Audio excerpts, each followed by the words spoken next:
Hello everyone, in this video we are going to talk about the most shocking things that happened during WandaVision Season 1.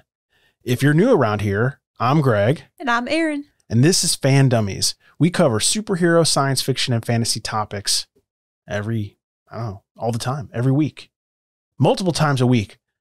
Every day! Not every day. Not every day. We consume it and talk about it every day amongst ourselves. Yeah. You only get the bits. Yeah. It's the juicy bits, though. All right, Erin, are you ready to get into the most shocking things we learned during WandaVision Season 1? Yeah, let's do it. Let's do it. We were pretty disappointed and confused with this one.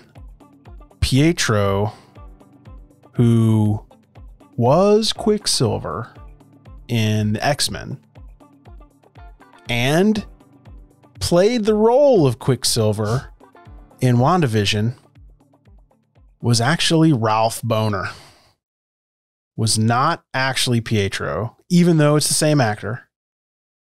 Even though he's played the same character, he was a Bohner, a Ralph Bohner. It makes no sense. It makes no sense. Like, it would have made sense if they cast a different actor. Yeah. Right? That would have made total sense. Yeah. That's what they should have done, I think. That was shocking to me, honestly. The question is, I guess, is this the Ralph Agnes kept referring to? Because she kept saying, my husband Ralph. Were her and Bohner, I can't say it, a couple? Maybe just because she kept him like upstairs in her house. She just was delusional and was like, that's my husband. Yeah, true. I wonder if she did like keep him up. Like maybe she was living in his house and she, yeah. Oh, remember when Monica was being held captive by Ralph upstairs in that like little room? And she looks at the bill and it has Ralph's name on it. Yeah. So it's definitely his house. Yeah. And we know Agnes is not from there. So she had to like squat in someone's house. So she was probably taking him prisoner and poor Ralph, huh? Yeah. Creepy.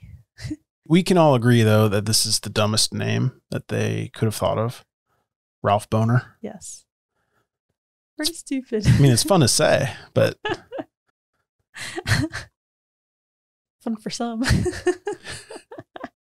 Maybe Agnes is secretly Avril Lavigne and she just wants a skater boy. That's what it seems like. That's what Ralph Bohner, when he was probably 16, I think, was probably a skater boy. I think he still is a skater boy. He's a skater man. There's a big difference. I'm just a skater man.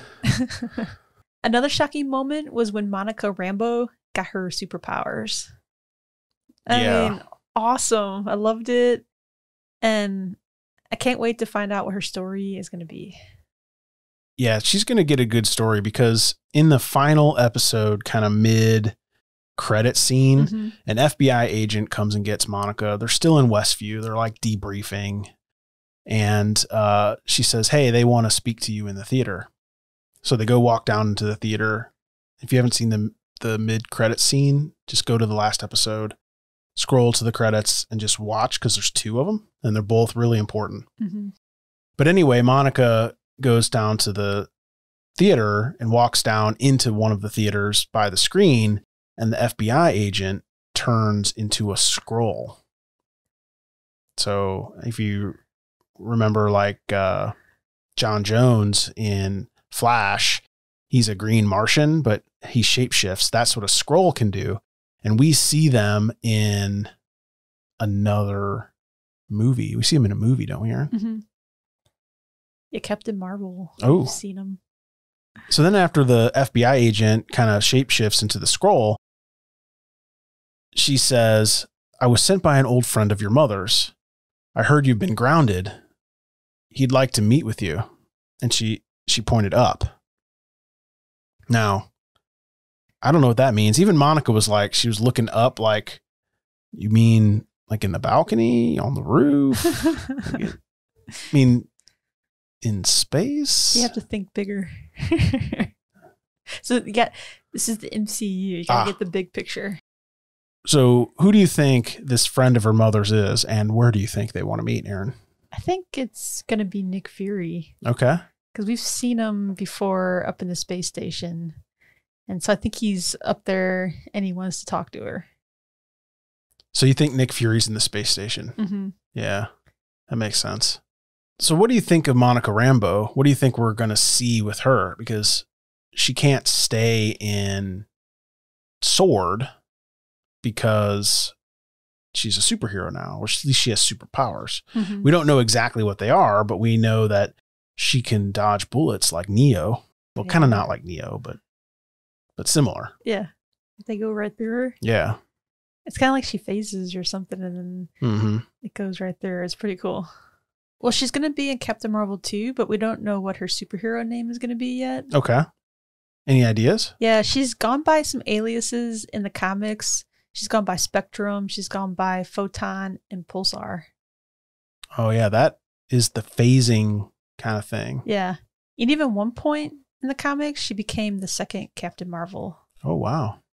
As soon as I knew Monica Rambeau was going to be in it, I kind of knew that she was going to have powers of some kind. Something was going to happen. Mm-hmm. So I don't know that I was super shocked about that, but I was shocked when the scroll kind of shape shifted and mid-credits scene. I thought that was pretty crazy. Uh-huh. Yeah, it was good. So moving on from there, were you shocked when WandaVision essentially rewrote the origin of the Scarlet Witch? Oh, yes. This confused me too. Agatha said that Wanda's power is from chaos magic and that the Mind Stone just awakened her true potential. Mm-hmm. The MCU canon up to this point, we thought Wanda got her powers because Strucker was experimenting on her with the Mind Stone. And that's kind of how her and Vision share this bond because he's powered by the Mind Stone. Mm-hmm. I thought that was very different. For most of Wanda's comic book history, she got her powers just from being a mutant. And the villagers, they would call her a witch. So she had magical powers, but not really from magic. Mm-hmm. Well, she had magical powers, and then she was also able to warp reality. Yeah, in the comics, didn't they call it a hex? She could hex people or hex things. Yeah, I guess that's kind of what witches do. Yeah. I like how in the comics, Agatha Harkness, she ends up teaching Wanda how to use her powers. Yeah, I guess she kind of teaches her how to use it in WandaVision, you know, through a big battle and then taking the book. Mm-hmm. You know, she took the book from her, which basically tells her how to use her powers. Uh-huh. So do you think now Wanda has the chaos magic from Agatha and she has her normal powers from being a mutant? Or do you think that Agatha was right? I don't know. I kind of believe Agatha, but I also believe comic book and MCU history. Like, it's like, who do you actually believe? Yeah. I don't think we know yet exactly.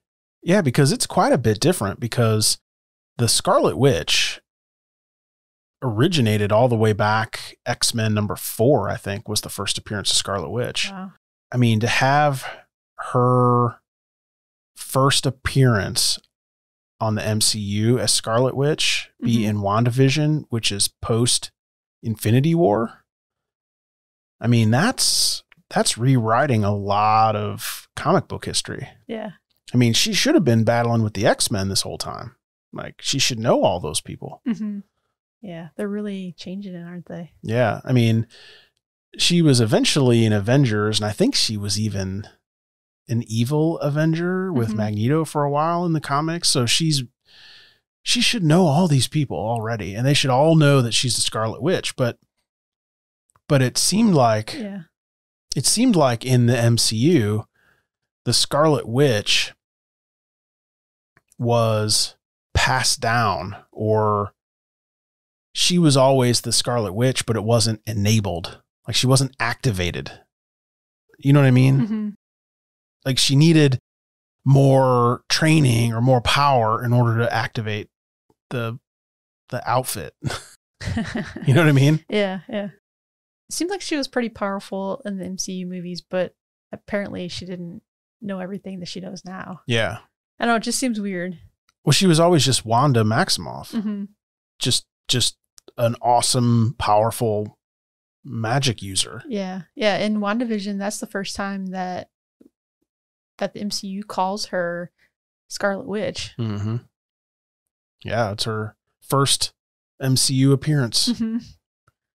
Which was odd to me, like I said, because she was in the comics for so long and in so many books like Avengers and X-Men and all over the place. It'll be interesting to see how this plays out. Yeah, for sure. Did you like her outfit, Erin? Oh, yeah. It's awesome. It seemed modern. Yeah. Maybe that's the best way to say it. Uh-huh. Yeah, it was a modern twist. Like, it seems like it's fashioned after, like, older fashion, maybe, because it is a giant cloak or a robe or whatever, or cape. And then she has on pants. It's like modern materials, but like the older design. Yeah. Like she would fit in with the other Avengers or X-Men or whoever she decides to hang around with. Yeah. And I like how, like, at first, that, like, crown that she has, like, at first it was glowing, but then she eventually got her own crown. I thought that was pretty neat too. Yeah, I think that's why she was like activating the Scarlet Witch power. Mm-hmm. You know, then she's like full blast. Yeah. It's cool. I'm sure we'll see a lot of cosplayers at our next convention. Yeah, for sure. It'd be fun. Or even like the Halloween costume that she wore that looks more like the classic Scarlet Witch comic character. We'll probably see some of those. That was really fun. Or Visions. Yeah. Speaking of the Vision, another big shock to me was the introduction of the White Vision. So did they rewrite his origin or did they stick to the origin in the comics? I guess it's somewhat like the comics. You can go back and read about White Vision. This came from West Coast Avengers from 1985. Number 42 through 45. Okay. So it's just a few comics you have to read. I think it kind of goes maybe over the year as well, but this will give you a good idea of, you know, the parts from WandaVision. In this comic run, there's Cameron Brock, and he reverse engineers Vision. This is what changes Vision in the comics. And he thought Vision was a risk, because Vision had seized control of the world's computers and America's nuclear codes. So that's pretty dangerous, I think. It's kind of like, are the androids taking over? Ooh, yeah. Skynet all over. Vision Net. Yeah. But the crazy part is that all of this went down maybe like a little after a year of Wanda and Vision being married. So their marriage at this time didn't last that long in the comics, which is pretty sad. And this new version of Vision, this White Vision, it pretty much made Vision look like Vision, like just a hollow shell. And he didn't have the emotions or the memories that Vision had before, which is also sad. They kidnapped him and they, you know, tore him apart. And then they put him back together just to change him. And, you know, Wanda doesn't benefit from this at all. And he didn't have any say in it. Wow. So it's pretty sad. So it is a lot different because in WandaVision, you know, they make White Vision for the purpose of taking out Wanda. But what happens is it first enters the bubble as White Vision from the comics with no memory, being completely programmed by, in this case, Sword. It's kind of the same because White Vision does enter the world not knowing Wanda. Yeah. And so does the one on the show. Right. But then fake Vision, Vision number 2, and they do this in the show, like, are you the real Vision or am I the real Vision? It's like, we are the real Vision. Like, it's kind of lame. But the good thing is that because Wanda was influenced by the Mind Stone and Vision was powered by the Mind Stone. The fragment of Vision that was manifested in Wanda's fantasy was real enough and kind of powered by the Mind Stone. Mm-hmm. And that fake Vision was able to give White Vision all of his memories and emotions and everything. So I think this was the MCU's way of getting Vision back. Yeah. It seems like it. Yeah. But where did he go at the end? Did he just leave? Like, did he left the bubble and was gone? I guess so. I mean, where did he go? I have no idea. But I'm glad he's back because Tall Jude Law is one of my favorite characters in the Marvel universe. But yeah. Yeah. It doesn't make it as sad when you think about it because you know he's going to be back. So Wanda doesn't lose him or maybe her kids. We're going to talk about that soon. Yeah. Ooh. Yeah. Good call. Thanks again for watching this video.